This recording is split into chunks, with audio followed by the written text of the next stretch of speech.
Sahana Vavatu, Sahano Bhunaktu, Sahaviryang Karavavahai, Tejasvina Vadhitamastu, Ma Vidvishavahai.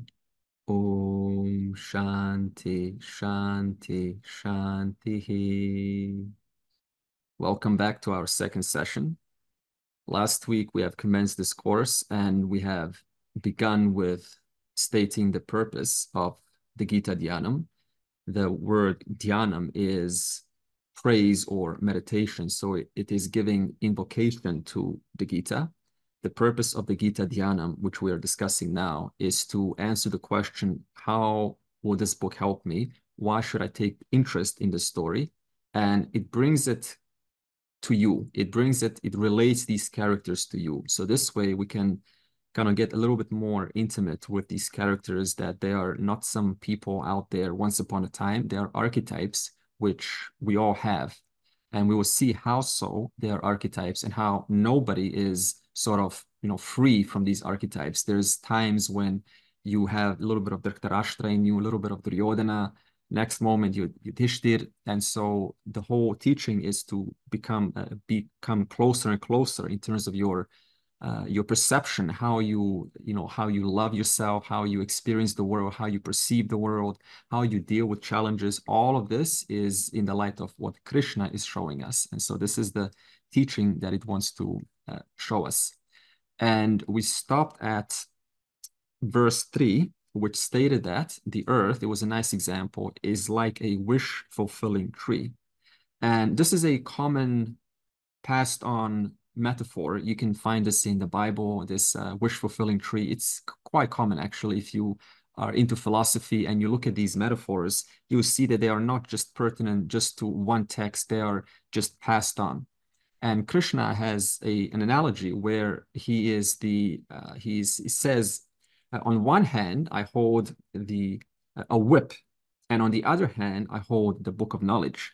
So before he says that, he first says, welcome to my wish-fulfilling tree. This is a tree where fruits grow, and every fruit represents a potential, a possibility that you and I can collapse. And every possibility, of course, will be something that you think is important for you. So a child will kind of pick fruits of toys, girls, boys, and so on. When you grow up, you will start picking fruits of money and success and business and getting some financial security. So as your mind, right, matures, and as you start to see what do you really need, as you start to fulfill different needs in reference to your growth, you start to look at different directions in those trees. Now, the ultimate fruit is, of course, liberation. That is the ultimate fruit to be picked and therefore to be pursued in this life, according to the Vedas.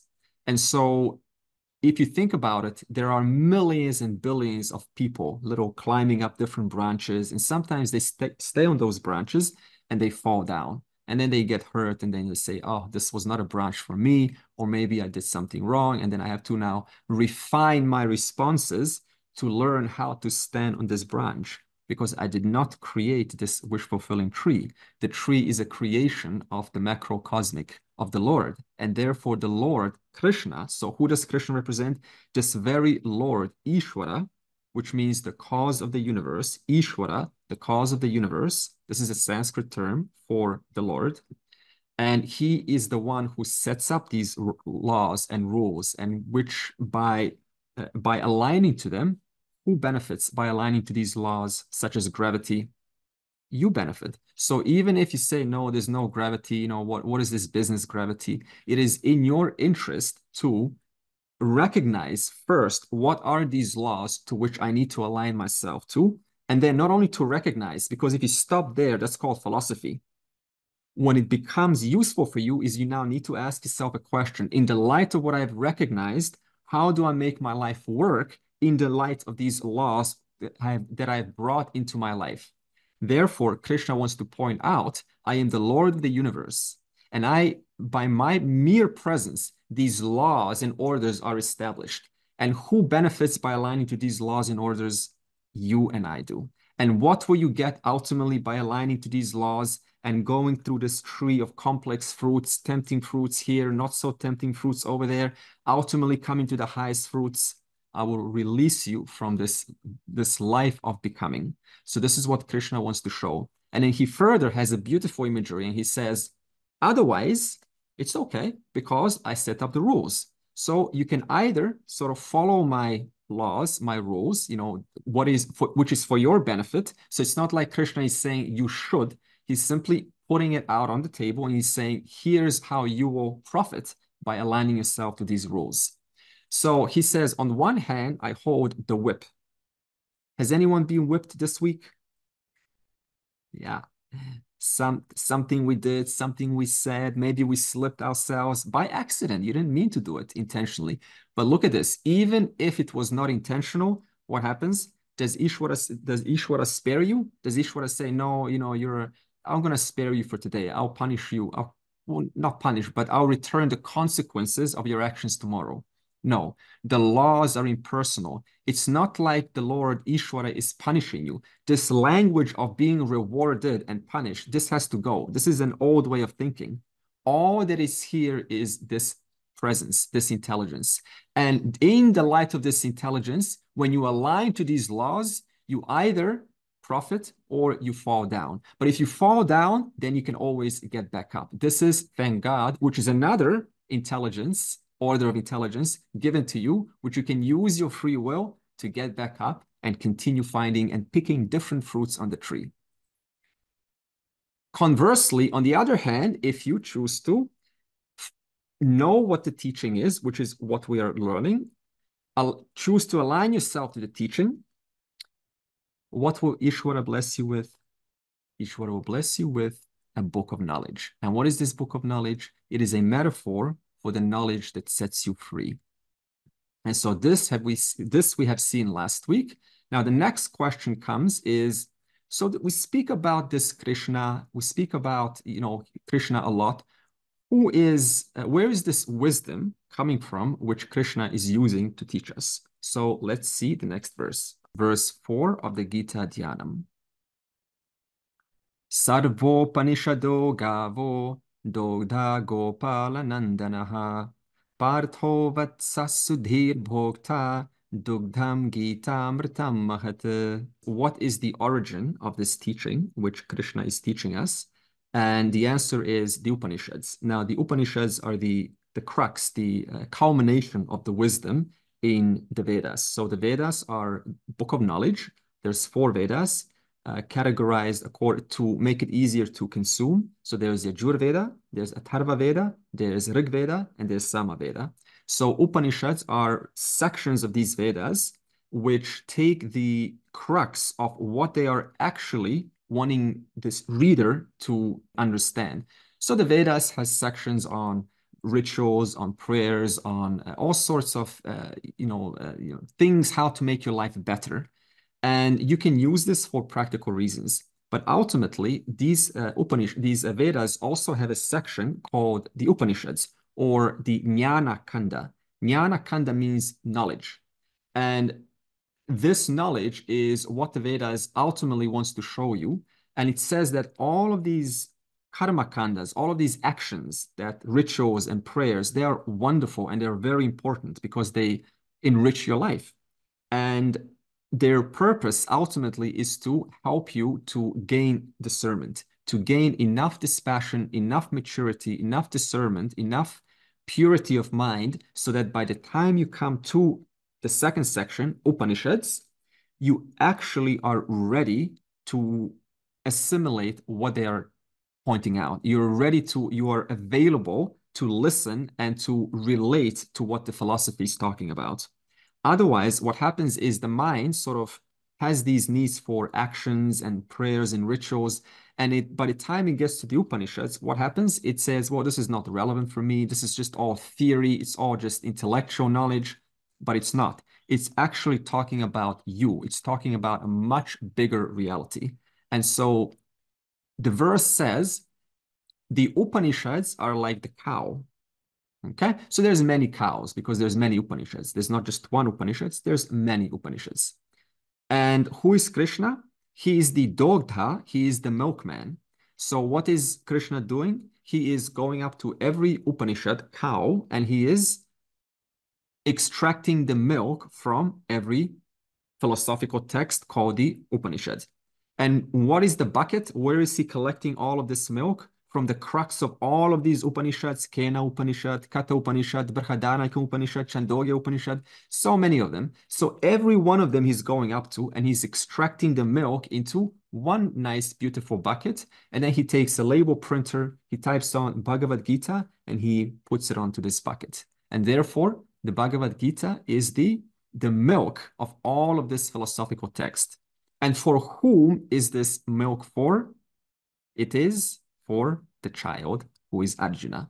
And what does Arjuna represent in this specific context? It represents the seeker. It also represents the person who wants to enrich their life. It also represents the person who has some questions and they remain unanswered and is wanting to answer these questions. They could be, as I said last week, two forms of questions. How do I come out of this situational problem, this situational challenge? This is a universal question that has applied 5,000 years ago, that applies right now, and applies tomorrow as well. How do I come out of this challenge? How do I make my life easier? And the second question is, what is that knowledge, knowing which, once known, I will gain permanent fulfillment? Or the better word is, I will discover fulfillment. So these two questions are on everyone's mind. And therefore, this Arjuna is a seeker who has an open heart available. He makes him or herself available to this teaching. And he says, Krishna, this bucket, this Bhagavad Gita bucket of milk, I want to drink. I want to take this nectar of this non-dual wisdom and let me drink it, let me assimilate it, and let me recognize the presence that all that is here is Ishvara. And this is a beautiful understanding. What is common between Arjuna and you and I? What is common between Arjuna back then, you and I right now? What do you think? Curiosity? Curiosity? Not knowing what to do. Not knowing what to do, curiosity. Yes, what else? Seeking knowledge. Delusion, we are all caught up with the same set of problems. Delusion is there. Yeah, this is very good. So see, it's not like our problems today are different. There is some differences because we have different objects. So maybe your iPhone breaks and you say, well, I need to fix my iPhone. That's not what we're talking about. We're talking about the fundamental human need of feeling like a small being in this vast universe. And I'm trying to kind of find my place. Like, what's the point of just breathing and eating, going to work, again, breathing more, eating, and then going to work? What's the point of this? Like, what's the ultimate purpose of living? And amidst all of that, you are faced with so many challenges, so many people, so many kind of, you got employer, you got colleagues that are giving you a hard time, you got family, some conflict there. You've got so many challenges from all sorts of directions. So we're not talking about what's specific. The point is there are challenges. And this is exactly the same back then, and it will be continuing to be the same tomorrow. Now, Arjuna, he was struggling emotionally because we know this by the story. He couldn't kind of compose himself to, look at the situation objectively, and he couldn't get himself to bring his knowledge because he was smart. He couldn't bring his knowledge in that moment and asked himself, what do I do now? What is to be done right now? So we can see through this that even if you have extremely well ascertained this knowledge and you are a scholar and you are well educated, if your emotional intelligence isn't up to par, if you're not emotionally strong, then that knowledge can go like that in true challenges. So therefore, even now, look at this, even some people have emotional intelligence, but they're lacking that cognitive side. So you will meet some people and they will be very calm, they will be loving, they will be nurturing, they will serve you food, they will be smiley. Something happens in the world, they're like, hey, things happen. This is how it is. This is the world. And you think, wow, this is a very wise person, and they're maybe into spirituality.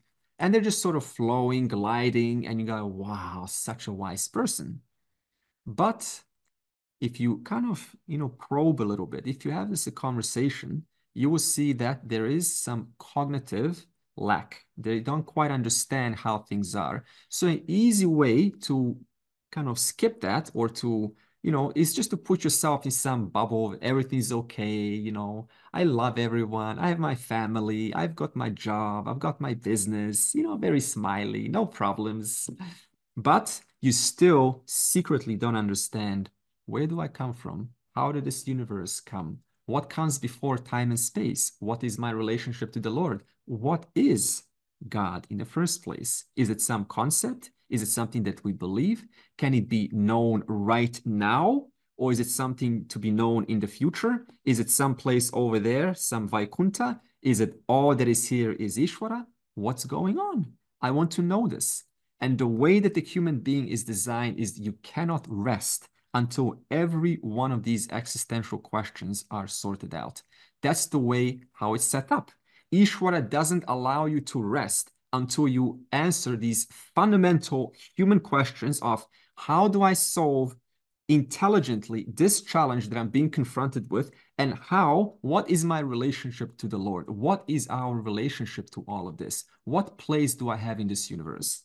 That's how the setup is. And this is what compels, this is what urges you from the heart outwards to keep on seeking, just like Arjuna, which is why Arjuna is so humbly going up to Krishna and saying, please let me have a cup of this milk. I'm hungry. I want it because I know there is something missing in me.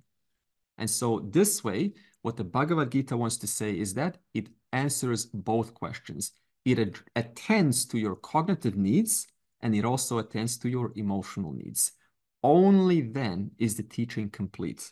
If this is just a scholarly kind of argument, like we call this Purva Paksha and then Nanu, it's like debates, and then I have to answer the objections, then it's kind of like stimulating, like, yeah, this is so emotional, this is so intellectually interesting. But then when you go into the real world, you're not quite composed as much as you would like to be. So it's kind of like it's only true in class. This is not what I want for you. What I want for you, it's true everywhere, especially in challenges. And for this to be the case, you need also emotional intelligence as much as intellectual intelligence. So this is why, see, in this tradition, we have kind of a sannyasi and we have, right, grihasta. Sannyasi is the one who puts it all aside. They put things, their job aside, they put family aside, they put everything aside just to pursue this knowledge. Grihasta is the one who is amidst these challenges, but amidst these challenges still finds the way to make their life work and bring the presence of Ishvara into their life.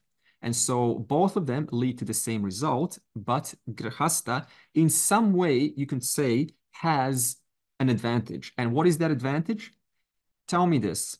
What better way do you learn than when you're confronted with a crisis and you find a way to come out of this crisis? You go inside, you need to check up. How am I doing right now?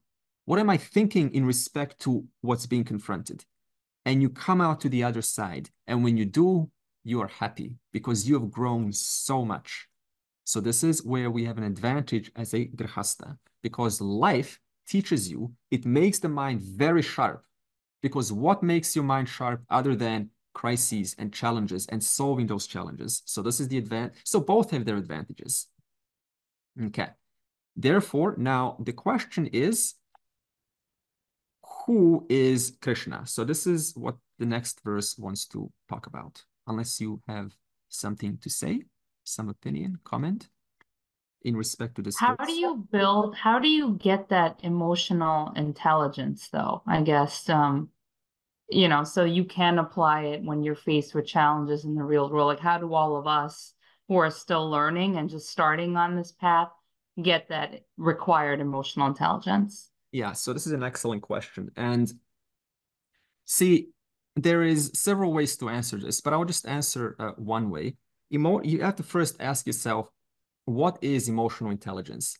Emotional intelligence is enjoying a certain composure, not kind of denying things. You're fully addressing, this is kind of bothering me, but you're not kind of running away from it. You're asking yourself, what can I do in this moment to bring back harmony in this situation? What little can I do? What little do I have control versus those things that I don't control? Do I even know the distinction between where do I have control in the situation and what variables are out of control in the situation?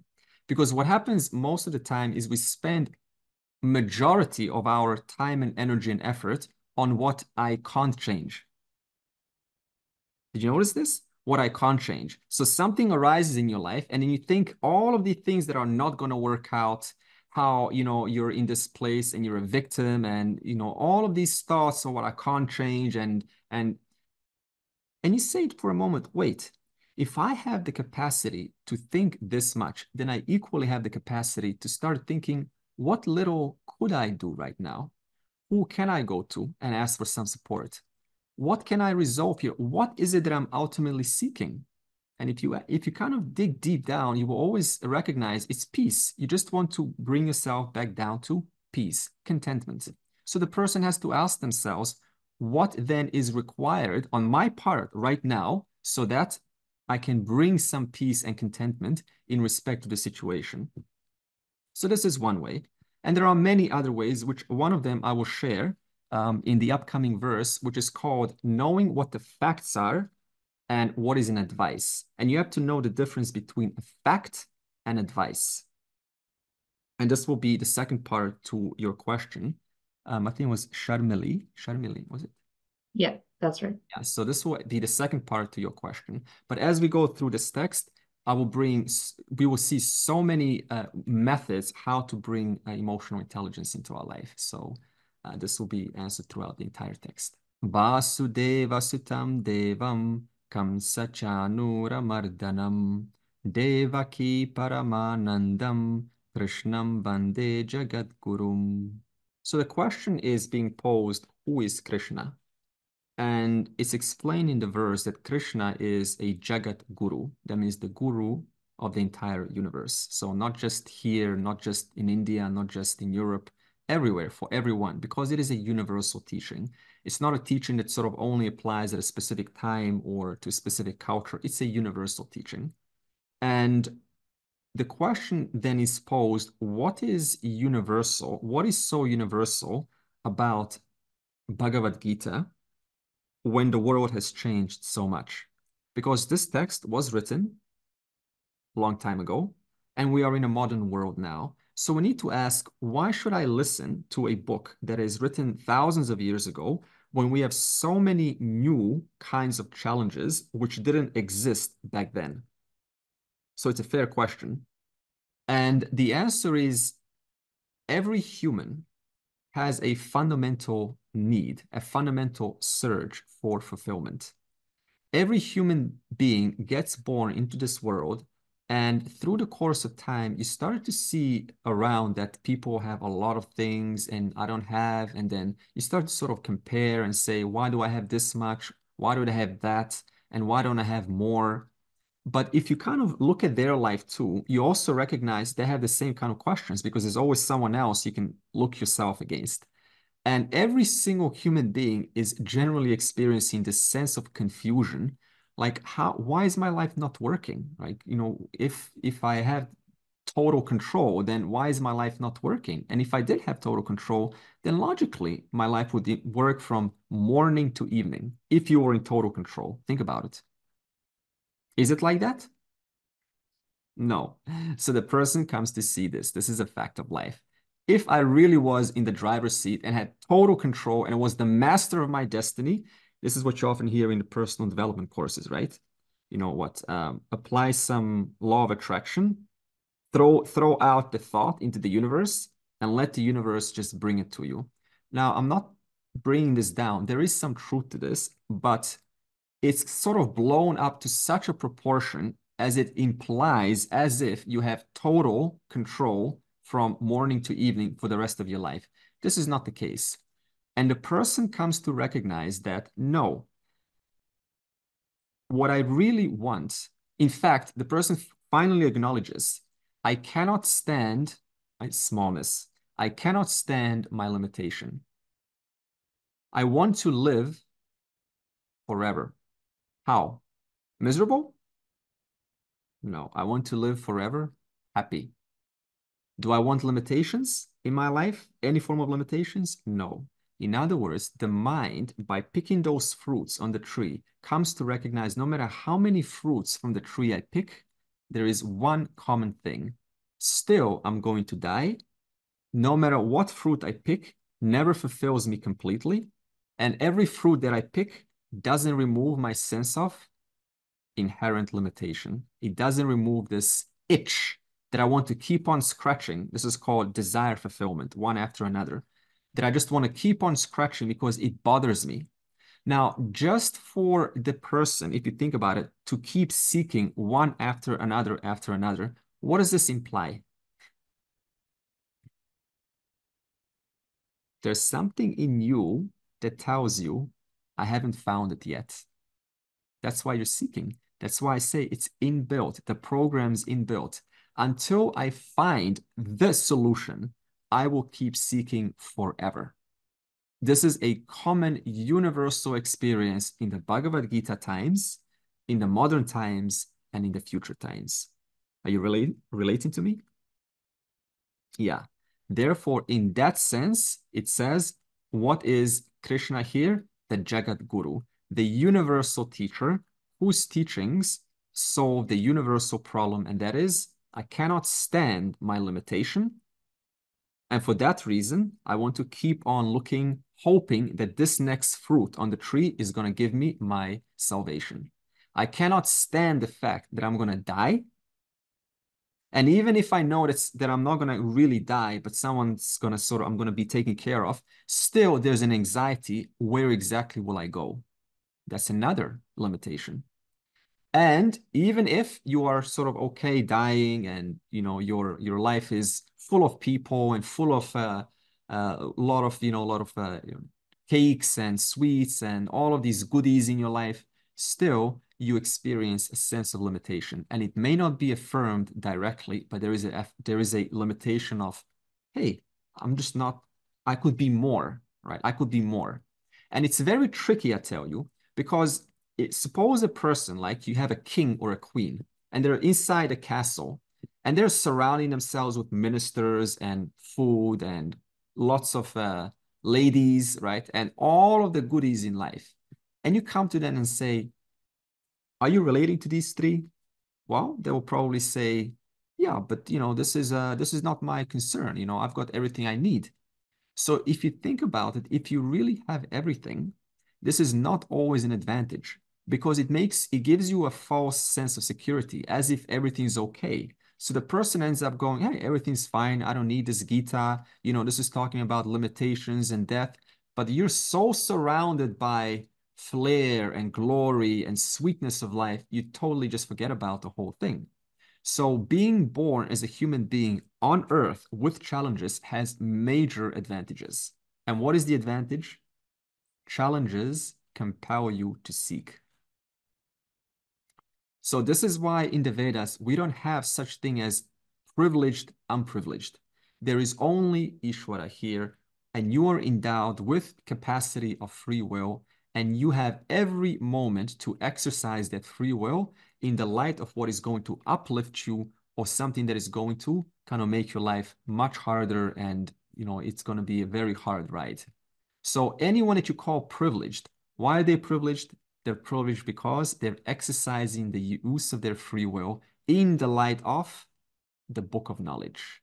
And those who are so-called unprivileged, that's only because that very same endowment called free will is being used how? Against the rules of the game. As I said last week, you cannot win the game if you do not know the rules of the game. So it is in it for you and I to recognize the rules of the game. That's the only way that we can win the game. Therefore, this whole thing of being born privileged, unprivileged, look at this. So we have Ratnakar, right? What was his name? Ratnakar, when he got the knowledge from Narada. What was he called then? Valmiki, right? Valmiki, yeah. So he was a thief, right? So he was born in a, quote, unprivileged situation to the point where he had to steal. He had to steal from saints. He had to steal from people in the forest. Narada came to him And what did he do with this knowledge? He made the best of it. And he just flourished with this knowledge. And he, became such an influential character of Ramayana.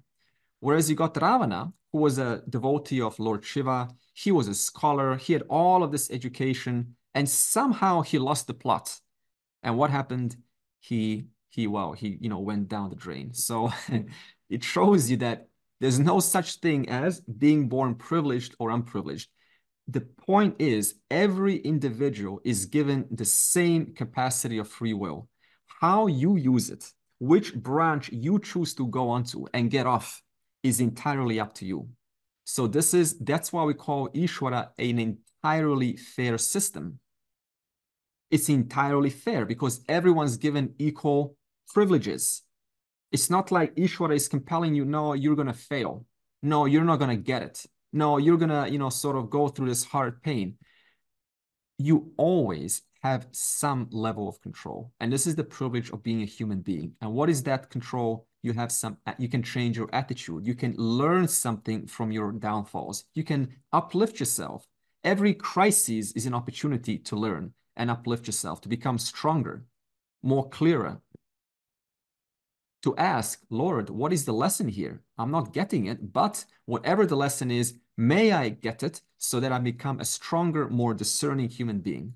So crises are wonderful if you think about it. If we don't think about this, then every hardship in life becomes a thing of complaints. You take it home and now you spread it to the family, and it just sort of brings a dark cloud over the whole situation. Rather, hey, if I got some problems with colleagues or home, I can just look at it in a different light. I can change my attitude. I can put boundaries. There's always something that you can do. That's the point of what the Gita wants to show you, at least in this verse. He is the Jagat Guru, and the Jagat Guru is the one who sets you free. How does he set you free? By showing you that your I, the person that you think you are, is free from time, is free from space, is free from limitations, and whose nature is one with the Lord. But it doesn't seem like it initially. Why? Well, this is because of what we call in the Vedas Atyasa. Atyasa is superimposition. So therefore, there's something on me called the body, called the mind, and I mistake myself for that body and mind. And so I sort of live in that limited form, limited individual. And what happens? I die. Who dies? The body dies. And since my I is placed in the body mind, who dies? I die. So what Krishna wants to show you is that your nature is free from this entire limitation of this form of time and space. And for that reason, he's a Jagat Guru. Because look at this. Suppose a teacher comes up to you and says, your nature, who you are, is limitless, immortal, free of limitations. Can you improve on that vision? Can you improve on that? What are you going to say? Yes? You want to say something? You are limitless, right? You're full. You're full. There's nothing missing right now. Can you improve on that? With knowledge. Yeah. And what is the means by which I discover that? Through this knowledge. And this is what Krishna wants to show you. Now, what I want to share is that this brings me to another point, and that is fact versus advice. And we need to understand the difference between what is a fact and what is advice. And I'm going to throw a whiteboard here. So let's do a quick comparison. I'm going to put fact, okay, and advice. Okay. Now, what is a fact? Something that happened. Yeah, okay. Okay, something that is true. Something that's true. Something that is true. Good. Okay. So this is good. So I'm alive. That is a fact, right? Good. So you're alive. So I cannot deny that. If I say you're not alive, then there's a logical inconsistency there. You know, everything about you, you're standing vertical and you're talking to me. And so that's indicative of being alive. So if I say you're dead, that's contradicting because that person lies horizontal, they're not breathing, and they're not responding. But you are responding to me. So a fact is something that is keeping with what is. Keeping with what is. We'll put it like that. Something that is objective. Okay, now what is an advice? So I was thinking like I am alive is a fact and I can do better is an advice. Okay. So, okay, now then what is an advice? So we'll say Suggestions. good suggestions. Guidance. Telling you what to do. Guidance. Sharing your experience, could that also come? Guidance, yeah. Opinion can also be kind of like you should, right? So you should. Okay, so strategy. yeah, I think this will be enough. So strategy, yes, also we'll put strategy. Okay, let me just move these things, make it neater. A fact that may need to be tested. Fact may need to be tested. Okay. Yeah, so this is kind of a different matter now, but we're just saying like, the sky is, blue. That's a fact. Now, of course, you can, deny that and say that's just an illusion of light. The sun is, warm. The sun is shining. That's a fact. I am breathing. That's a fact. Right. I meant advice could be a fact that needs okay. testing. So needs testing. So it's not entirely tested. It's something that I just tell you. So let me give you an example of a fact. No object can satisfy you. Because why? Desire and the object is changing. So by the time you desire something, and tomorrow your desires have already changed. So that object of desire is no longer an object of desire. It's lost its status of being desired. It's lost its status of being an object that fulfills you. If an object could satisfy you, then every single time that object pops up, it would give you that same kind of satisfaction, right? So 5 years ago, it would satisfy you equally as it satisfies you right now. But through experience, you recognize that it satisfied me once upon a time, but it doesn't have the capacity to satisfy me as much later when I have matured as a human being, right?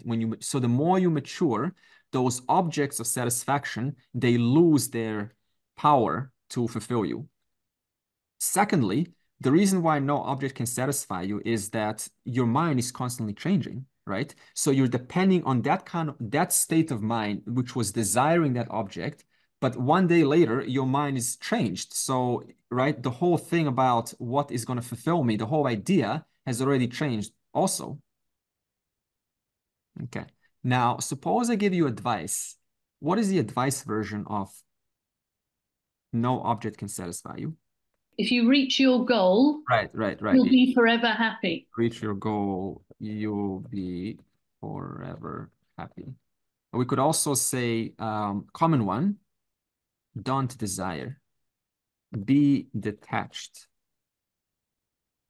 from the world. How many times have you heard don't desire?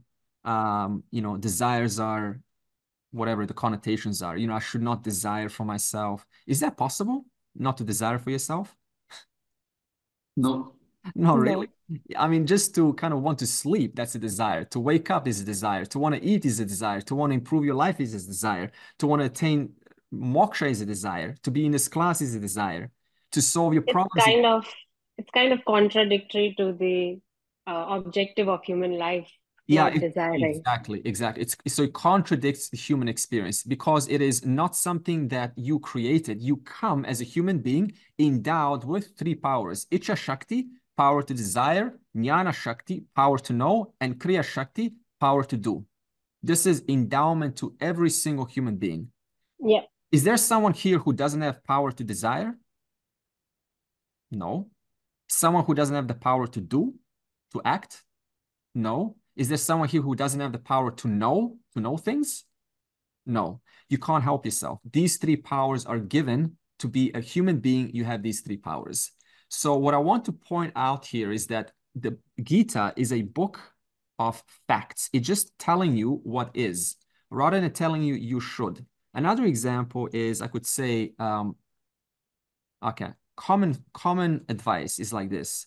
Don't be angry. Heard that before? Right. Don't be whatever, right? Don't be like that. But suppose I tell you something like anger is a product of unresolved, deeper, unconscious stories. Anger is a product of unresolved stories, like that. Do you feel the difference between saying something like, don't be angry, versus anger is something that is unresolved and you need to look into this? It's a pressure, inner pressure, causing you to experience dissatisfaction. Okay, this is what I want to show you. So we need to keep this in mind, that this is not about telling you what you should do and shouldn't do, because advice doesn't deal with the underlying cause. It only deals with the effects, right? Like the Band-Aid. What we want to get to is we want to get to the deeper core issue, which is what is causing this, right? This dissatisfaction in life, this emptiness in life. Now, the next verse talks about how will this teaching help you? And also, how did it help Arjuna? So let's see verse 6. Bhishma Drona Tata Jayadratha Jala Gandhara Nilotpala Shalya Grahavati Kripena Vahani Karnena Vela Kula Ashwathama Vikarna Ghora Makara Duryodhana Vartini Sotirna Kalupanda Vairana Nadi Kaivartakah Keshavaha. So Arjuna had to remember who Arjuna is. So, Arjuna is the one who's seeking answers to life. So Arjuna had to cross the river of battle. And what is this river of battle? Life, right? So you have to cross over and emerge victorious. And it says there was, who was there? There was Shakuni. Now Shakuni is Nila Upala. This is a blue lily. Now, what is a blue lily indicative of here? What is a blue lily? It's attractive when you look at a blue lily. But as you go closer, if you were like a little insect, if you go closer to the blue lily, it's so attractive and delicious. You want to come closer and closer and closer. The moment you land on it, it just closes and it sucks you in and you're lost, you're gone. So Shakuni is being compared to the one who is so kind of seductive, but it's not healthy for you. You get trapped in his presence.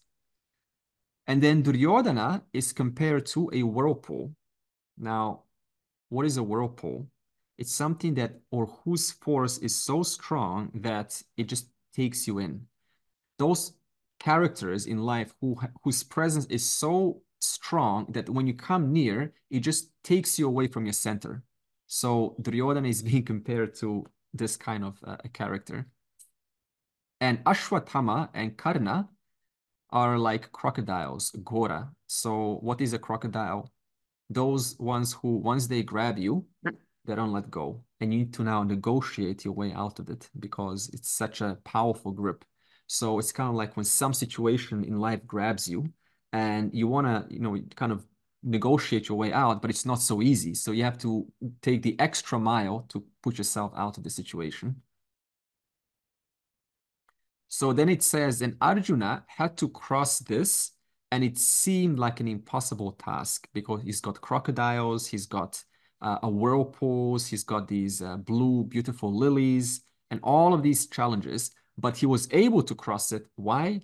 Because he had Krishna on his side. So he had the right perspective and he followed the teaching of this teaching, and therefore he emerged victorious.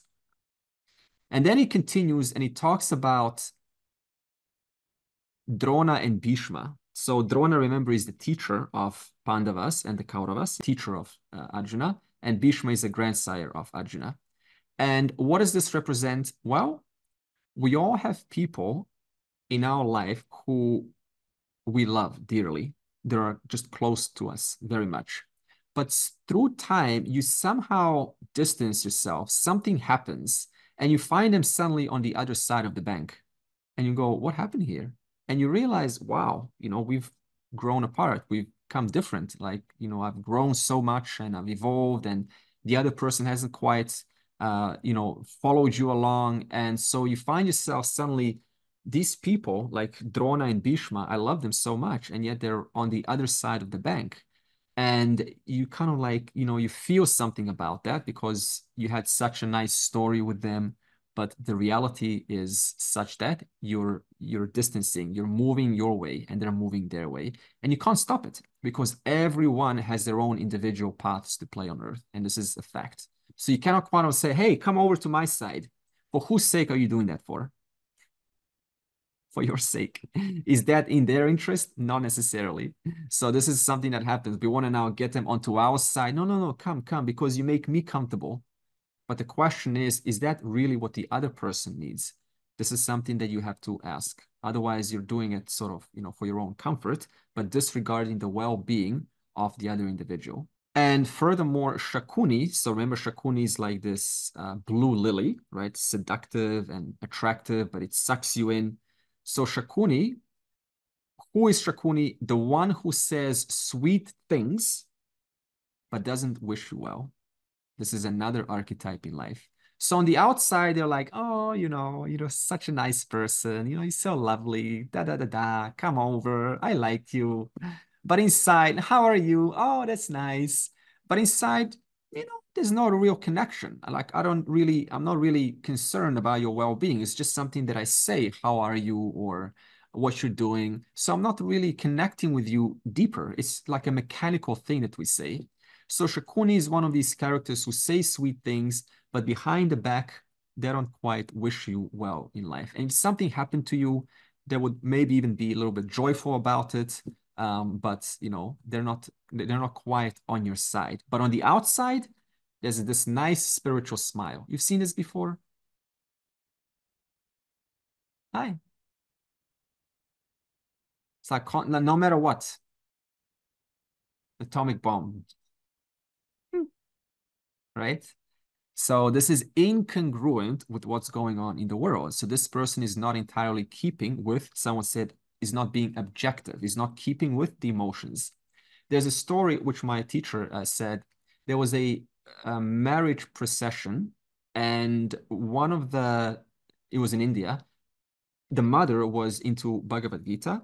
Now, Bhagavad Gita can be interpreted in so many ways. And she was going through this verse, you should not desire, you should not, samatvam, always remain equanimous, no matter what. Samachittatvam, always equanimous. And her daughter was getting married. And someone came up to the mother, and she was like, her daughter's getting married. Someone came up to her and says, why aren't you happy? Your daughter is getting married. And she's like, this is, I don't know what she said, but yeah, she's getting married, right? There's no joy. Yeah, she's being factual.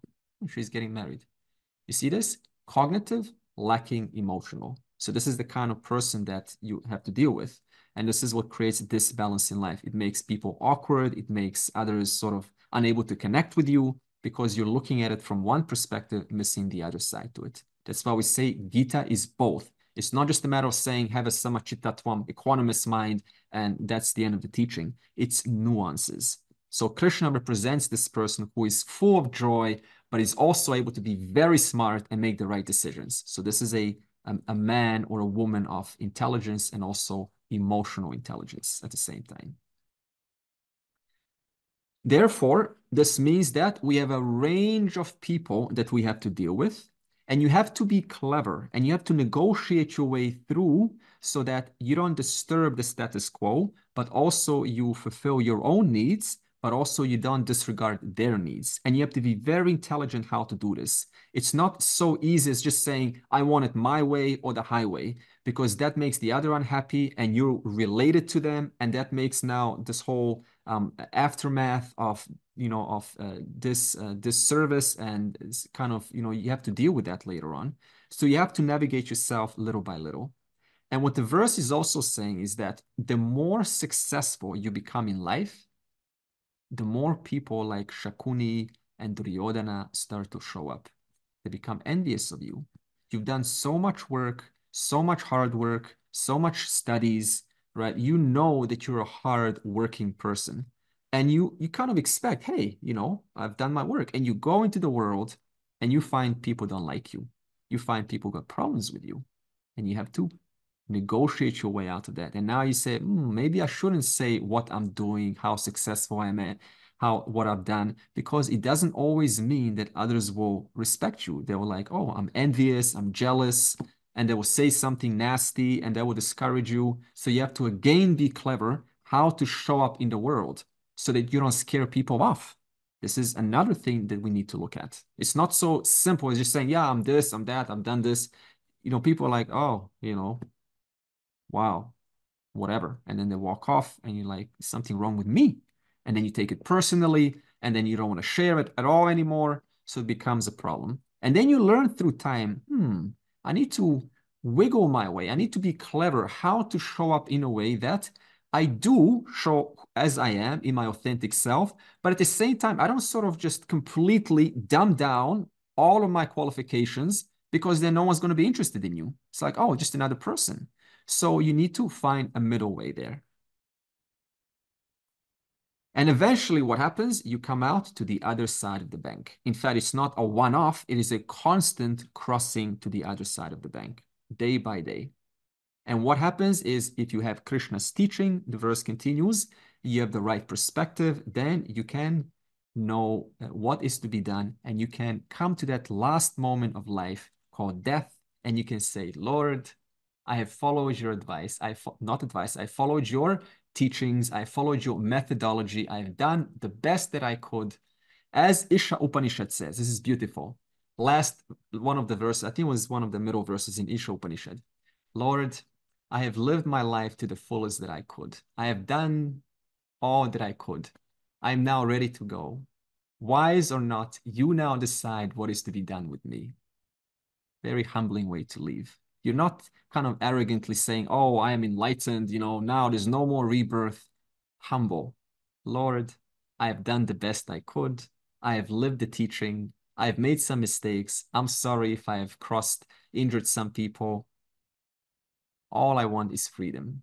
But either way, whether I get reborn, that is up to you. Whether I come back, that is up to you. Whether I become or remain as the cause of the universe, that is up to you. But I want to thank you for the life that you have given me. Therefore, you die humility because you have confidence to die. You have confidence to die. Why? Because you followed the teachings of the Lord. There's no anxiety because even that we will see soon, all you have to do, Arjuna, is focus, keep your eye on me, on the truth, and I will take care of the rest. We will come to this verse. Feeble analogy in Shakespeare. Now more than ever, it seems it rich to die. In other words, now more than ever, I'm ready. This is the final moment. I am not afraid. I followed the words of the Lord. What is there to be afraid of? Time to leave this world with gratitude, with grace. There's nothing to worry about. I will be taken by this gentle flow of intelligence onto my next path.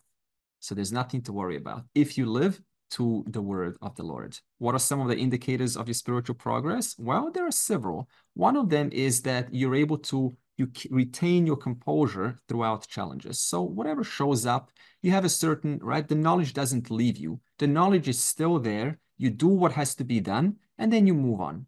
Another indicator is nice, humble. Another indicator is, now, humble is a very interesting thing because you understand how many people I need for my own survival, how many people I need for my own upbringing, parents, your teachers, your brothers, your sisters, right?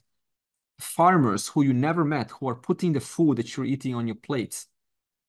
You need the printing press, people who designed the printing press hundreds of years ago, designed a way for you to read these words and enjoy the words and learn them right now. Vyasa, right? Krishna, Arjuna, this whole story, all of these characters I need in my life for my own upbringing, for my own growth. So there's always a question of putting myself above anyone or below. All that is here is intelligence, manifesting as these different forms. So this way, one remains humble and one just does what has to be done. Positive outlook in life. So in other words, the person has cheerfulness. They're generally, just happy, cheerful. They're uplifted because they know they are taken care of by this presence. And this presence is fair. And you're following what has to be done. You're doing what has to be done. It is not something to be afraid of, like this impersonal order that's going to punish me and I have to be careful. No, you know what is to be done. There's no fear. So therefore, you can be cheerful. You feel a little bit more uplifted, just like Krishna, always playing his flute because he is in touch with the knowledge.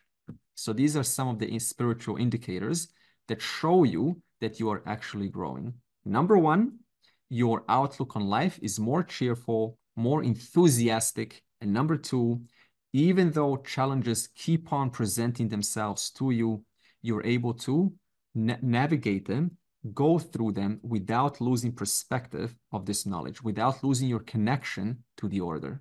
These are some of the indicators that you enjoy once the knowledge becomes firmer and firmer and firmer. Now, the next verse wants just to remind us that every setback is actually an opportunity for your growth. Para Sharya Vacha Sarojam Amalam Gitartha Gandhodkatam Nana Kyana Kesharam Harikatha Sambodhana Bodhitam Loke Sajjana Shatpadaira Harahaha Pepi Yamanam Muda Bhuyad Bharata Pankajam Kalimala Pradvamsina Shreyase. The Mahabharata is a story with stories, mini stories, and they're all interwoven to create the final context for the teaching to take place. And Arjuna, he went through so many trials and perturbations and challenges, and all of his challenges caused him to look at life in a different way until eventually he no longer asked the usual questions of, what's for dinner and, why is Duryodhana treating me like this? But rather he asked the question, what is the knowledge that will give me final fulfillment? So in other words, the entire context for your life sets up a place where you start to finally seek for wisdom. So everything that happens in your life is actually leading you to take this journey into something that you want to fully understand, fully bring into your life. So it's not like now, because people often say, oh, I had a hard life, I should have started this earlier. I'm too old, I'm too young. All of these things were just creating context in your life until you eventually are able to sit down and have a sincere desire to bring this knowledge into your life and uplift yourself. The right thinking people of the world. Now, who are these right thinking people of the world in the verse? Well, you can put this in two ways. You can put this in reference to yourself, or you can put this in reference to people like, for example, Melinda and Bill Gates, right? They're also affecting the world, with a lot of philanthropy, and they are, benefiting a lot through this. There was one story where they looked up a story in Africa where the water was being contaminated, and it was sewage water was being mixed in with the drinking water. So all of the locals were getting diarrhea and malaria from this water. So they looked at the problem and they discovered that it wasn't as easy as separating sewage water from the drinking water. And they thought this is not possible because you don't have electricity, so you don't have the right generators and the cleaning systems, and the infrastructure is not set up. And it's not as easy as giving people a pill to clean their water because you need to keep on supplying these pills. So they found a lot of challenges. And they thought it will be as simple as just kind of cleaning the sewer water before it reaches the main body of water, because that was the only solution that was left. And they looked at the little, they contacted the people, the municipality, the authorities, and it wasn't as easy as they thought. It's not just a matter of, you can't just put a generator there and clean all the sewer water. There's too many canals going inside the main body of water. And so they kept on researching and a lot of years to find a feasible technology to be able to clean the sewer water before it reaches the main body of water. And they eventually succeeded, but it took them many years. And what happened? Many, many, many people benefited from this. The locals, now have a proper drinking water. But if you ask yourself, was it just for their sake? Was it just doing good for the locals? No, it also did so much for Bill and Melinda, at least when they were married. So in that same way, when you look at your life, it's not just a matter of doing something for someone else. If you look at how you are also, right, uplifting yourself, becoming a more discerning, mature, more confident human being when you reach out and you help. So like this, the verse wants to show you is that those right-thinking people of the world, who are they? They don't just think of it as one way, what's in it for me, but by helping out, by helping others, by reaching out, I also help myself. I also become a much greater, more mature human being. And another human being like this is Vyasa. What has Vyasa done for us? Vyasa is the author of the Mahabharata, the right-thinking person of this world, like Vyasa, who has taken the extraordinary effort of transcribing this oral tradition into this written work, which you and I are now learning. Does this not make Vyasa a glorious person? How will you and I learn this? How many people in this world have contributed your well-being that you are not even aware of? Tons. And it may not matter to you and I about those people in Africa, but it matters to them a lot. In that same way, right, when you give a little bit of your time, energy, and effort to others, it may not matter. You may not even see how much it impacts them, but it impacts them a lot. And that benefit always comes back to you. We call this, in Sanskrit, we call this punyam. This is a reward that the compensation system returns back a reward onto you. So like this, instead of dodging these big problems that show up, there's an opportunity. Every problem is an opportunity to ask yourself, what little, if anything, could I do in my power that I can add some contribution to this and uplift the situation? And if you can't, this is fine, but at least you know you have tried. And every time you try and you walk away, you know, hey, I've done the right thing. And that gives you more confidence in yourself as a person. It makes you kind of be more confident about who you are. And that shows up where? It shows up in the class. So that one day when a teacher tells you this knowledge, throws you this knowledge, delivers you this knowledge, you have so much confidence in your capacity that you also say to yourself, I can understand the full picture. See how it's connected? It's not like, oh, you know, what does that have to do with this? It's all connected because the whole thing is in one order of intelligence. Everything is connected in this universe. I help them, that impacts them, that impacts me. I come to class as with a healthy orientation. That healthy orientation makes me ascertain this knowledge in a much faster, much more fuller way. So there is a connection indeed. Therefore, the question then comes is, how do you become this kind of a right-thinking person of the world, which is mentioned in this verse?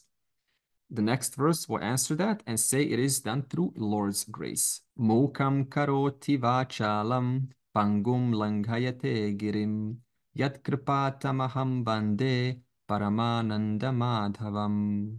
By being the right-thinking person of this world, that means a contributor, not one that takes and just what can I get out of this at your cost, but the one who also contributes in this world.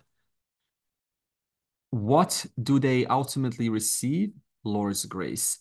And how is Lord's grace earned? And what is Lord's grace? Well, it says here, what happens is when you bring this teaching into your life and you act in the light of this teaching, what will it do for you? Mukam karoti vachalam.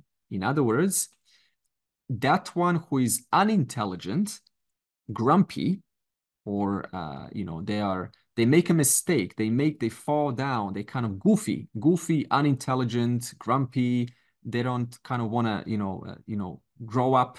What happens? That one is able to become eloquent, able to become poetical, intelligent, discerning. This is beautiful.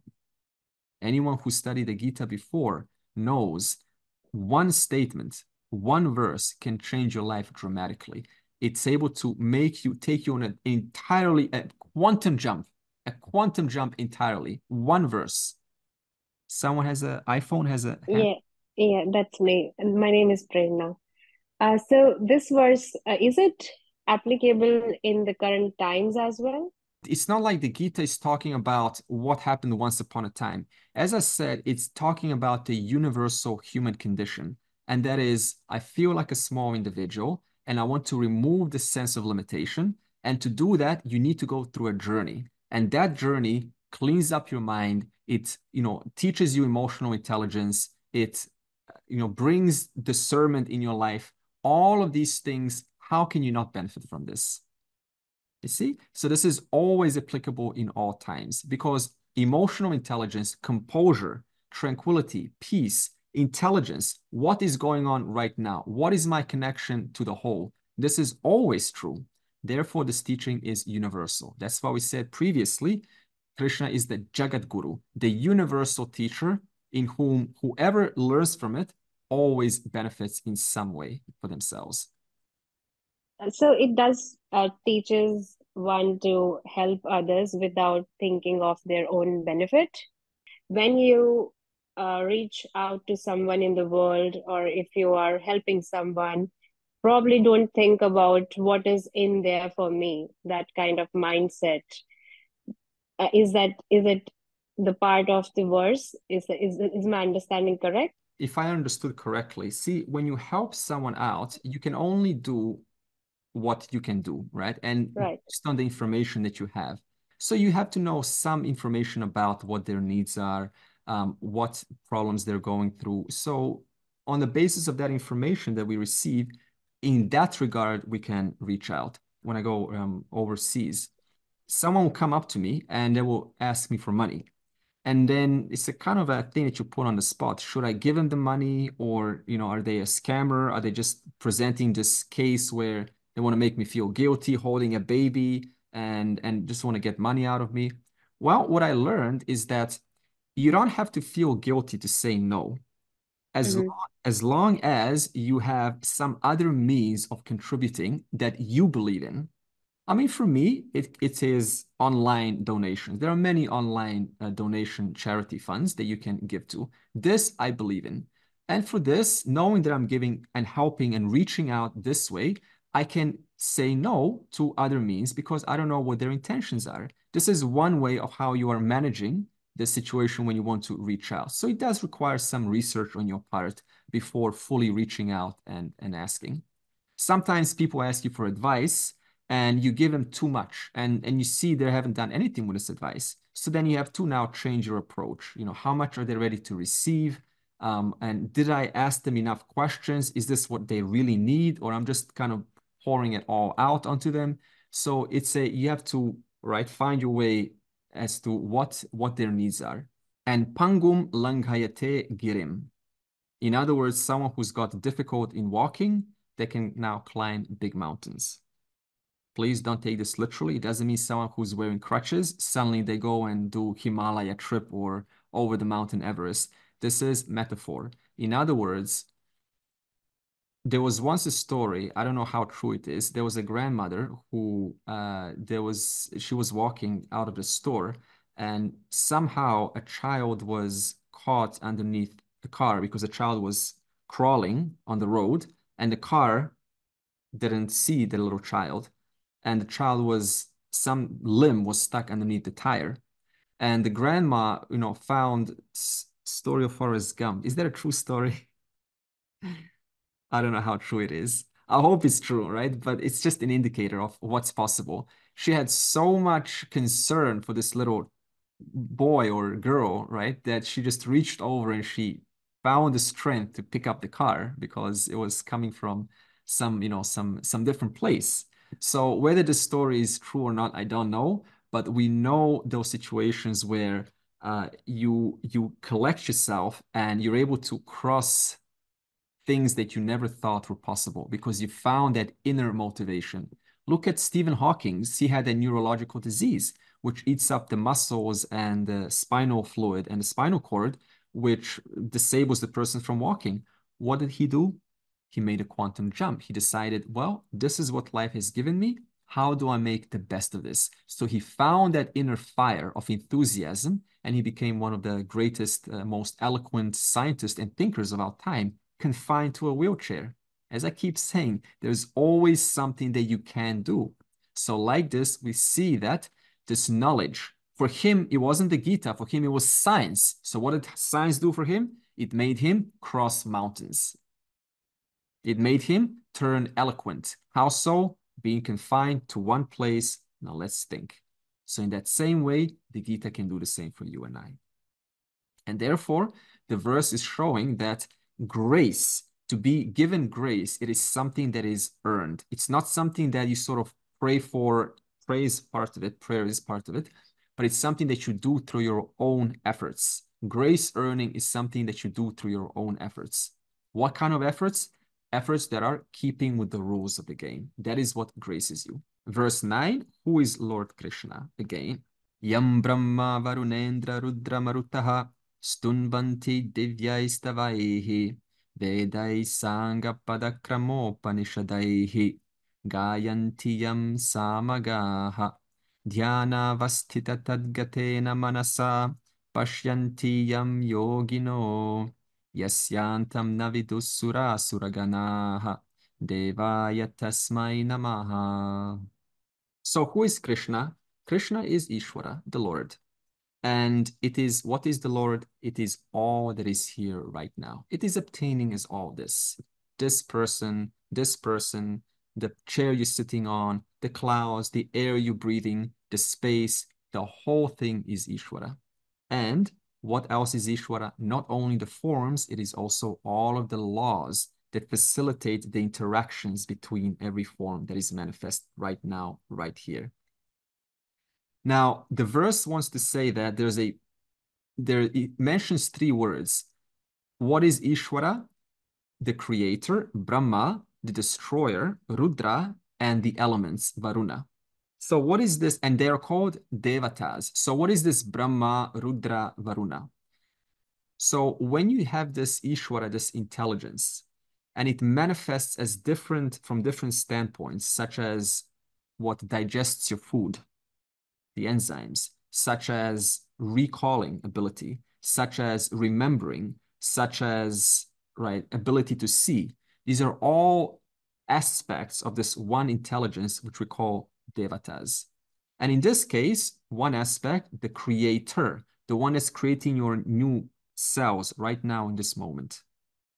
How many cells are being created in your body? Millions right now. Who's doing that? The Lord. Where is the Lord? Where is Ishvara? Right now in your body. What is destroying those viruses right now?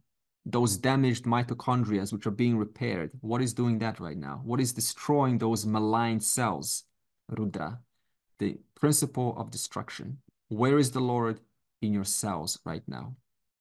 And elements, Varuna, all of the elements of the world, space, air, fire, water, earth, the periodic table of elements, the whole thing is Ishvara. The whole thing is Krishna. And did you organize or set up any of this yourself? Do you put the sun over there, put the earth just in the right distance as to facilitate the possible growth of the plants? Do you repair your own body, or you just sort of eat food and then the nutrients convert into glucose? Glucose gets absorbed by the cell, travels inside the mitochondria, gives you energy. The mitochondria breaks, the mRNA converts it into the ribosome, into a repair protein, sends into the Golgi body. The Golgi body designs the protein that is ready, goes back into the mitochondria. The mitochondria gets repaired, continues taking on glucose to feed your energy. Are you doing any of this? Biology is fascinating because it is a testimony of this intelligence that is all over. Therefore, this intelligence is Ishvara. And all that is here is a manifestation of Ishvara. And who makes all this possible? The creator, Ishvara. And why don't we see this intelligence? Why don't we recognize this intelligence? Why do we get born totally oblivious to this intelligence? Because where is our vision? Forms. One form after another, after another, after another. All life becomes about forms. So we talk about forms, we eat forms, We go to forums, we love forums, the whole thing becomes about forums. And it's only when you gain the knowledge of this presence, only then it gets brought out. And all that you see here is Ishvara. Yes, there are forms, but behind the forms, I only see one reality, God. And this is only done how? Through this methodology of the Bhagavad Gita. In fact, this is the culmination of what we call moksha, enlightenment. Despite the many, I see one. And how do you get this knowledge? Like Arjuna, you have to seek it. You have to ask for it. You have to be mature enough to say, there's something here for me. I want to listen. I want to continue coming back next week to listen that there's something here for me. Otherwise, the mind's going to switch off. It's 1.5 hours. I've been listening. Hurry up. Get over with it. This teaching takes time. And therefore, in this way, we need an Arjuna, a sincere seeker who's going to listen all the way. In fact, Rumi once said, I went searching for Ishvara. And what did I find? Myself. But then I went searching for myself.